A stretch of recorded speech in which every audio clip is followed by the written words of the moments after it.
अब बच्चों आगे क्या है, जब वो घड़ा निकालने की विचार कर रहा है तो घर आया और उसने अपने घर में अपने जो वृद्ध पिता थे उसको बाहर नहीं निकाला था, छिपा कर रखा था।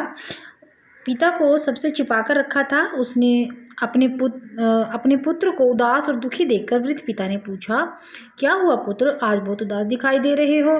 पुत्र ने राजा की शर्त के बारे में बताया और कहा, मैं सरोवर से घड़े को लाना चाहता हूँ, परंतु समझ नहीं आ रहा कि मैं क्या करूँ। तट पर खड़े होकर उसे देखने पर वह साफ दिखाई देता है, परंतु सरोवर में छलांग लगाने पर वह दृश्य हो जाता है। पिता ने कहा, क्या तुम चुपके से मुझे वह स्थान दिखा सकते हो। पुत्र पिता को रात के समय उस सरोवर के पास ले गया। वृद्ध ने ध्यानपूर्वक उस स्थान को देखा, एक कंकड़ उठाया और जल में तैरते घड़े पर मारा, परंतु उसने देखा कि उस पर कोई प्रभाव नहीं पड़ा। पानी में हलचल हुई, लेकिन थोड़ी देर में पानी स्थिर हो गया और वह घड़ा फिर से दिखाई देने लगा। वृद्ध ने सतर्कता से आसपास के स्थान का निरीक्षण किया। उसे सरोवर के पास एक बहुत बड़ा और घना वृक्ष दिखाई दिया। उसने ध्यान से देखा कि पेड़ की परछाई जहाँ पड़ रही थी, घड़ा ठीक उसके बीचों बीच दिखाई दे रहा था। पेड़ की टहनियाँ तथा पत्तियाँ भी वहीं दिखाई दे रही थी। घड़े का सच उसे समझ में आ गया।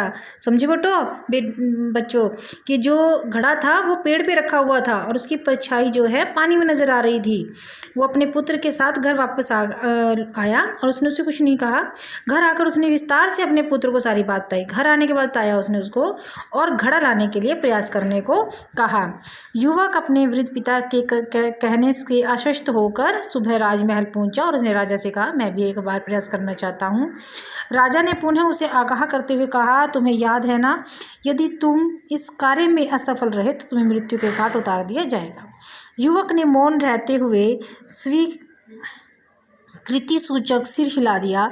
युवक के साथ राजा सरोवर पर पहुंचा। सरोवर में घड़ा अभी भी दिखाई दे रहा था। कुछ ही समय में सारी प्रजा वहां इकट्ठा हो गई। राजा के इशारे पर युवक आगे बढ़ा, परंतु पानी में कूदने के स्थान पर वह पास स्थित पेड़ की ओर बढ़ गया। सभी आश्चर्य से उसे देख रहे थे। वह तीव्रता से पेड़ पर चढ़ गया और पेड़ की पत्तियों को इधर उधर हटाने लगा। शीघ्र ही उसे पेड़ की टहनियों के बीच एक घड़ा दिखाई दिया। उसे उतारकर वह राजा के पास ले आया। सभी ने देखा कि पानी में से घड़े का आकार गायब हो गया था। युवक ने सभी को बताया, जल में दिखाई देने वाला घड़ा केवल इस घड़े की परछाई मात्र थी। राजा अत्यंत प्रसन्न हुआ। उसने युवक से कहा, इसका उत्तर कोई अनुभवी व्यक्ति ही दे सकता है था।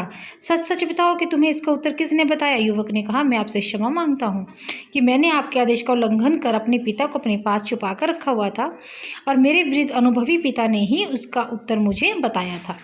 राजा ने अपनी घोषणा के अनुसार उसे वह सोने का घड़ा तो इनाम में दिया ही, साथ ही बहुत सा धन भी उसे दिया। अब राजा को अपनी भूल का एहसास हो गया था।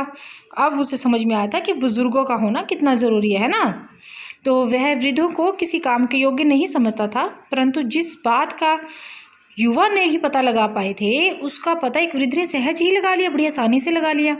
राजा युवक के घर गया तथा वृद्ध के पैर पकड़कर क्षमा मांगी और इसके बाद राजा सभी वृद्धों को आदर सहित अपने राज्य में वापस ले आया। अब राजा के मन में वृद्ध व्यक्तियों के प्रति आदर बढ़ गया था। उसे अपने सिर में कोई सफ़ेद बाल नज़र आता तो उसके चेहरे पर मुस्कुराहट आ जाती, यानी अब उसे लगता था कि मैं समझदार हो रहा हूँ।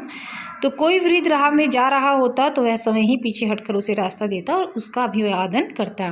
तो इस पाठ से हमें बेटा यही शिक्षा मिलती है कि हमें अपने बुज़ुर्गों का कहना मानना चाहिए, उनसे सलाह मशवरा लेना चाहिए, उनके साथ समय बिताना चाहिए और उनका आदर सम्मान करना चाहिए। ठीक है बच्चों।